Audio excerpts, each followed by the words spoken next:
summer of 2011. I was 13 years old. Life was good. Social media hadn't taken over the world yet, and kids still knew how to be kids. It was July, my birthday month. My birthday had just passed a few days earlier. I vividly remember that because when I had a couple friends over, we ate some of the leftover ice cream cake in the yard. My family wasn't home. It was a sunny day. I was allowed to have my friends Kyle and Zook over. We used to call him Zook, which was a shortened nickname for his last name. When home alone, I was supposed to not leave the property, but I could have my friends over as long as we hung out in the house or the backyard. We grew up in a basic Westchester, New York suburban neighborhood. Zook and Kyle both rode their bikes to my house. It was so nice out that instead of playing video games inside or anything like that, we played sports in the backyard. Our family home in Westchester, that my parents still live in to this day, has a super big backyard. It was perfect for games like baseball and soccer. Sometimes we'd roughhouse and wrestle in the backyard, and when we had an odd number of people, we would have the others referee. Today, we were play wrestling. We were mimicking the WWE, taking on roles of actual wrestlers at the time. And we would do this corny thing where whichever wrestler we were pretending to be, we'd use their specific moves and fighting styles. So the backyard is a unique shape. It has an awning right by the back door with a bunch of patio furniture underneath. Then there's 2 steps down to the grass area that starts narrow but opens up wider the further into the yard you go. Westchester is pretty known for having houses like this. While we were playing, I looked up at one of the upstairs bedroom windows, and despite the glare on the glass from the sun, I saw someone standing at the window of my parents' bedroom looking out to the yard. Remember, I said my family wasn't meant to be home. When I yelled time out and pointed up at the window, they walked away. My friends didn't see it in time. I told them someone's upstairs, and I hurried towards the back door, telling my friends I'm just checking who's home. I went inside and called out my older sister's name and then my mom and dad. From downstairs, no one answered. So I went to the stairway that led from the den to the main floor, and I called up again. No answer. I heard creaking from all the way upstairs though, so I knew someone was home. But I also knew no one was supposed to be. So I went to the landline phone in the den office and called my mom. No response. I then called my dad.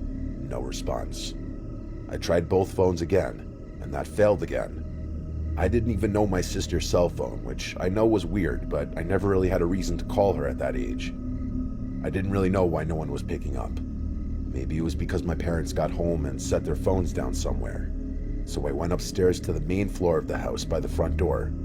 I went to look out the front window, and sure enough, neither of my parents' cars were in the driveway. The last person that could be in the house was my sister, which I wondered why she would be in my parents' room. I called up my sister's name to the upstairs floor of the house.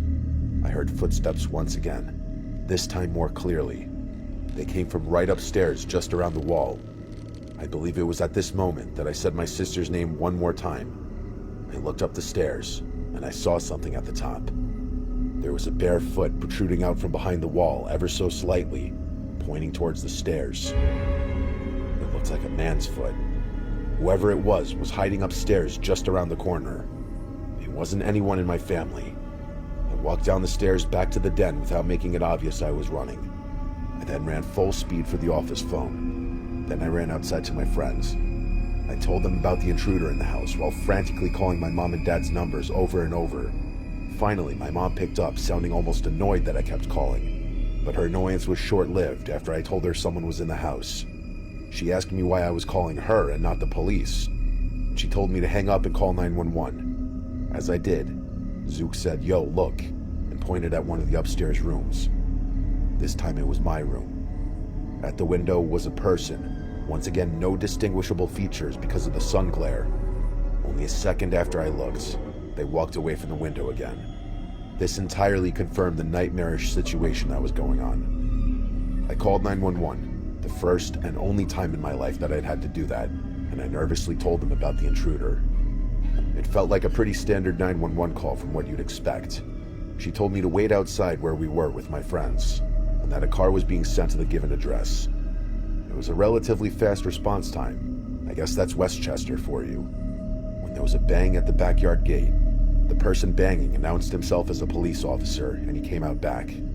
I told him to go inside because the intruder is upstairs somewhere. He hurried inside with his partner, and minutes later, they came back outside with a man handcuffed. Not just a normal-looking man. This man looked disheveled and high. He was half naked. He looked wobbly. Most importantly, he looked unstable and dangerous. He was slurring profanities at the cops. I called my mom again to tell her, and then put her on the phone with one of the cops. She handled, I guess, figuring out what happened next. I went inside to check what was stolen, and it was mostly just the drawers in every bedroom that had been rummaged through. But nothing outwardly appeared to have been stolen. As far as how that man got inside, I think it simply came down to an unlocked door, nothing crazy. Still, to experience a stranger breaking into your house is something you think you only hear about in stories and on the news, but not actually in real life. And it was downright horrific.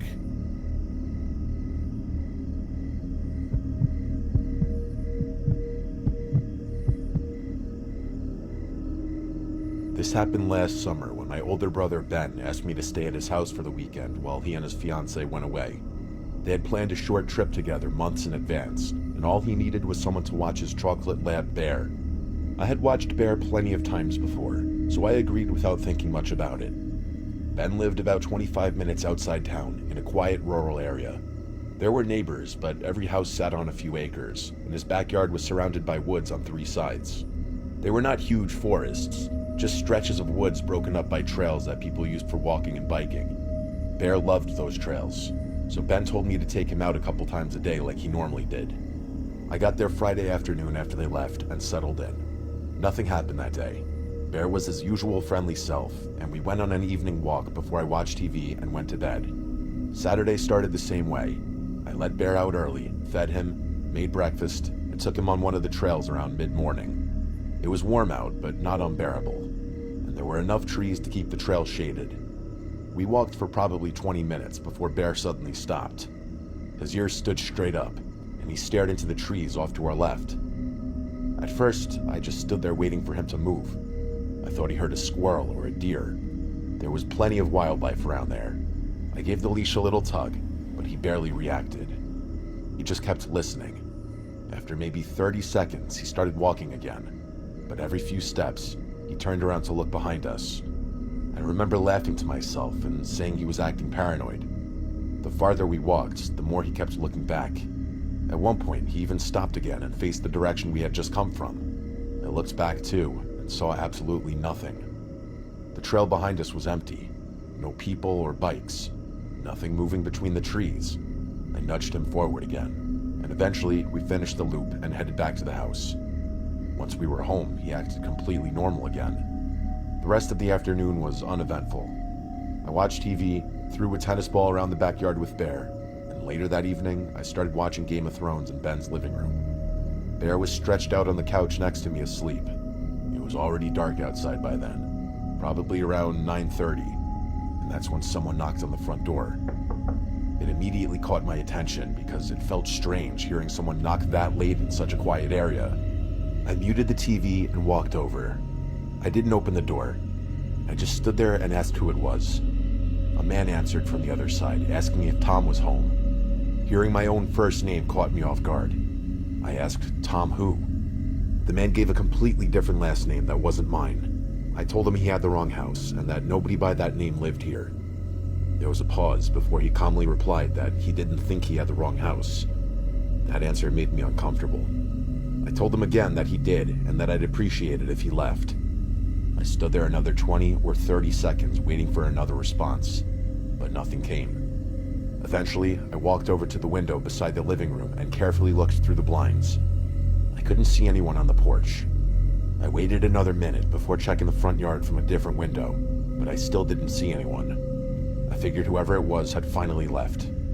I locked the deadbolt, even though I was pretty sure it had already been locked, and went back to watching TV.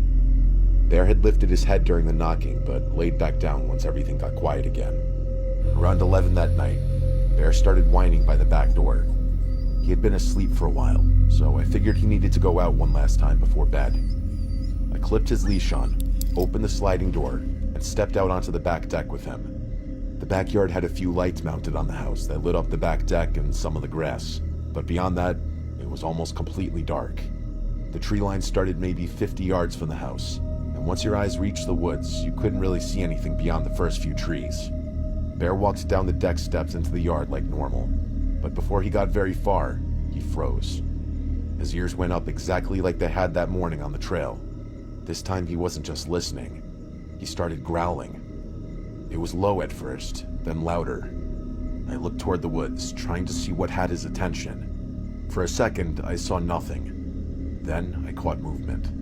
A person ran across the edge of the tree line and disappeared into the woods. It happened fast, but there was no mistaking it. It wasn't an animal. It was someone running.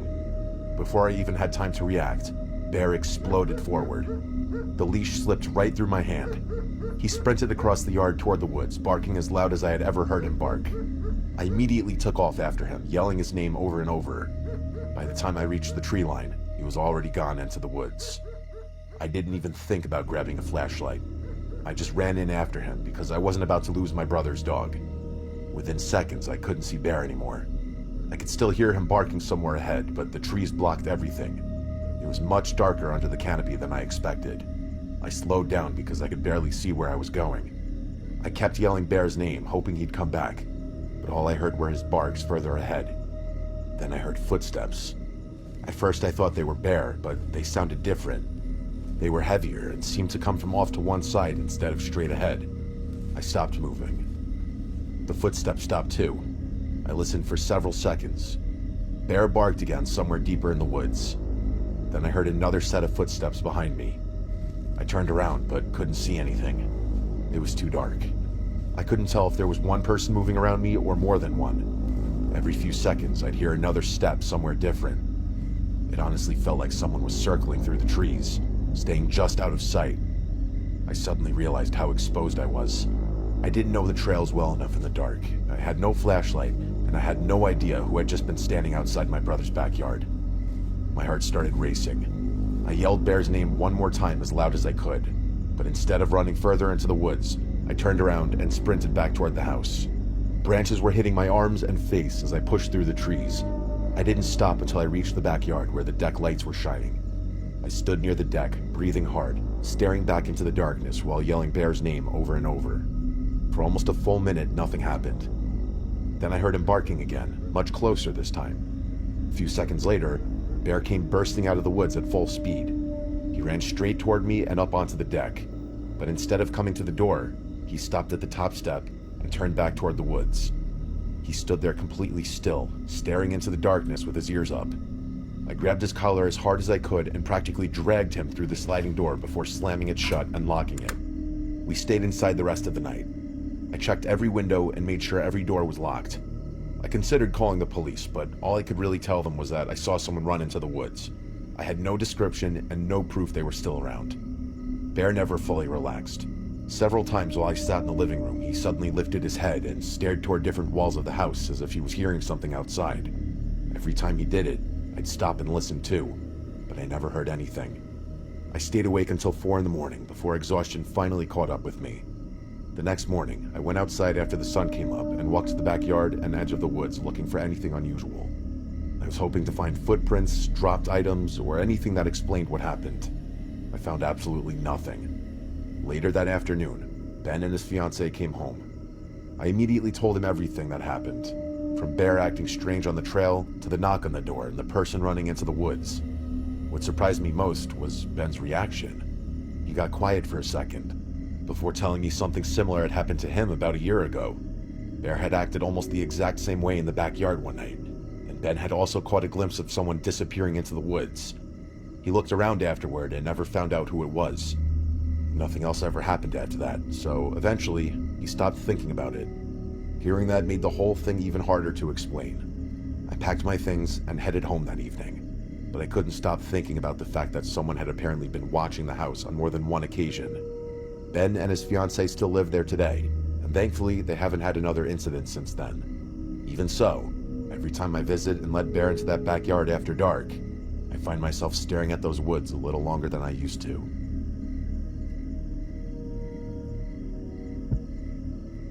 I stood frozen in a neon-lit alley, heart pounding, as the guy I loved stared at me from across the street, his eyes wide with shock. He'd just seen me leaving the red light district, my secret exposed. I thought I'd lose him forever. My name's Mia, and this is the story of how I fell in love with Ryan, a man who saw past my darkest truth and gave me a reason to fight for myself. It's real, it's raw, and it might just change how you see love.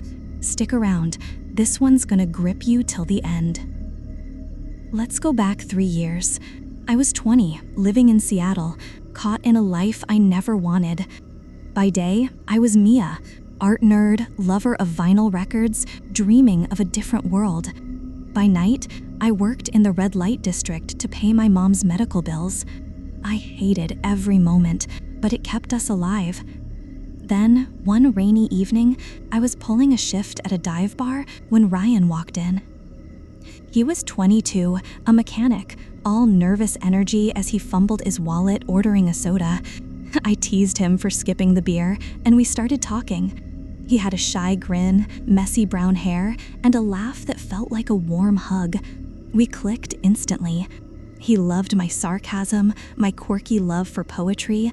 I loved how he talked about his dreams, owning a garage, making his single mom proud. I gave him my number, heart racing, terrified he'd run if he knew who I really was. Our first date felt like magic. We wandered Seattle's waterfront, sharing stories under the city lights. I told him about my childhood, dad gone, mom sick since I was 16. He opened up about being raised by his mom, how it made him wary of letting people in. We kissed in the rain, and it felt like a vow. For the first time in years, I felt like more than my job. I was Mia, seen and wanted. I was falling fast. But I hid the truth. I told him I worked nights at a private club, vague lies to keep him close. He didn't pry, just trusted me. I drag myself to dates exhausted, faking smiles after brutal shifts. I wanted to tell him, but fear choked me. What if he judged me? Most would. I'd grown up feeling like damaged goods, and that job carved it deeper into my soul. Then he found out. That night in the alley, he saw me leaving work. His face, shock, pain, but no disgust, broke me. At our next diner date, he asked, gentle imitation, "Mia, I saw you in that part of town. What's going on?" My hands shook around my coffee mug. I broke down and told him everything. My mom's illness, the crushing bills, dropping out of school. Waitressing wasn't enough, so a friend pulled me into the red light work. Fast money, heavy cost. I said, "Ryan, I thought you'd leave if you knew." He didn't. He looked at me, eyes steady, and said, "I'm here. We'll figure this out together." No one had ever stayed. He saw the girl who painted sunsets, who laughed at his terrible puns, not the label the world gave me. We made a plan. I'd cut hours, he'd pick up extra shifts to help with bills. I enrolled in night classes, chasing my dream of an art degree. We'd dream out loud, my paintings in galleries, his garage thriving. I gave him my number, heart racing, terrified he'd run if he knew who I really was. Our first date felt like magic. We wandered Seattle's waterfront, sharing stories under the city lights. I told him about my childhood, dad gone, mom sick since I was 16. He opened up about being raised by his mom, how it made him wary of letting people in. We kissed in the rain, and it felt like a vow. For the first time in years, I felt like more than my job. I was Mia, seen and wanted. I was falling fast. But I hid the truth.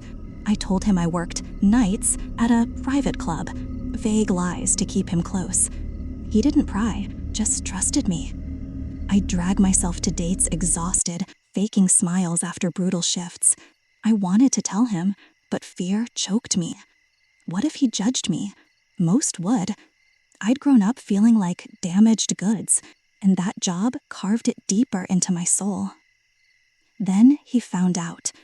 That night in the alley, he saw me leaving work. His face, shock, pain, but no disgust, broke me. At our next diner date, he asked, gentle imitation, "Mia, I saw you in that part of town. What's going on?" My hands shook around my coffee mug. I broke down and told him everything. My mom's illness, the crushing bills, dropping out of school. Waitressing wasn't enough, so a friend pulled me into the red light work, fast money, heavy cost.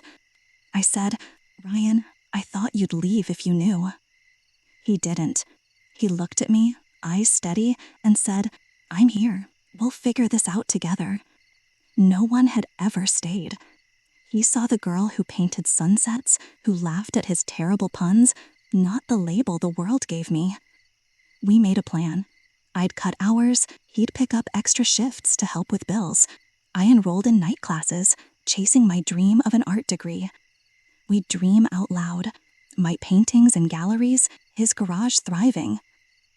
But that life clung to me like a shadow. My boss threatened to fire me if I slowed down. Clients got rough, leaving me drained, ashamed. Ryan begged me to quit, but I'd snap. It's not that easy. This is for my mom. We fought, not because we stopped loving each other, but because my world was a trap. He'd go quiet when guys recognized me on the street, and I hated myself for the hurt in his eyes. I wondered if I was pulling him into my mess. Everything shattered one winter night. A client got violent, left me bruised and terrified. I called Ryan, sobbing. He rushed to my apartment, held me as I shook. He said, "Mia, you can't keep doing this. We'll find another way." I was done letting that life own me. We planned for real. I'd move in with him, he'd cover rent, and I'd focus on school while we sorted out my mom's care. It wasn't simple. Quitting meant scraping by. We lived on cheap meals, leaned on each other. I got a cafe job, started painting again. My mom's health stabilized, and I enrolled in community college. Last year, one of my paintings made it into a local gallery show. Standing there, seeing my name on the wall, I felt like I'd taken my life back. The scars haven't faded. I still carry guilt, like my past is a weight I can't drop. Ryan's had his struggles too, facing whispers about me. But love isn't about perfection, it's about showing up. He reminds me I'm more than my choices, and I remind him he's my anchor. Today, we're still together. I'm halfway through my degree, and Ryan's saving for his garage. We're not rich, but we're building something real. Loving him taught me I'm not my past. I'm the woman I choose to be. If you're watching and feel trapped by your past, hear this. You're not your mistakes. Find someone who sees your heart and fight for a way out, for you. Thanks for hearing my story. If you've overcome a tough past, share it in the comments. Like, subscribe, and hit that bell for more real stories. Until next time, choose yourself and keep fighting. Jack. I didn't know any Jacks. I asked him for his exact address. I would know if it was a real address or not. But after I asked this, there was dead silence. I repeated my question, but instead of him answering, I heard footsteps walking off the front deck. My question scared them away. Who was that person? Surely it wasn't actually a neighbor. They were trying to get me to open the door. This prompted me to check to make sure every door and window was locked. When I told Nancy about the weird encounter, she started to freak out and went to check on the kids. I eventually was able to calm her down, but I agreed with her that it was a very scary encounter.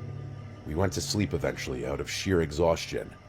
The nightmare didn't truly begin until about an hour or two later, when I awoke to Nancy shaking me. She told me she heard what sounded like the garage door closing. Our garage doors manually opened and closed. I never bothered fixing the mechanisms for the automatic open-close feature. But if what she heard was true, that meant we didn't lock the garage door. My heart started racing right away. I have a .22 pistol in my bedside drawer that I keep for potential home defense situations.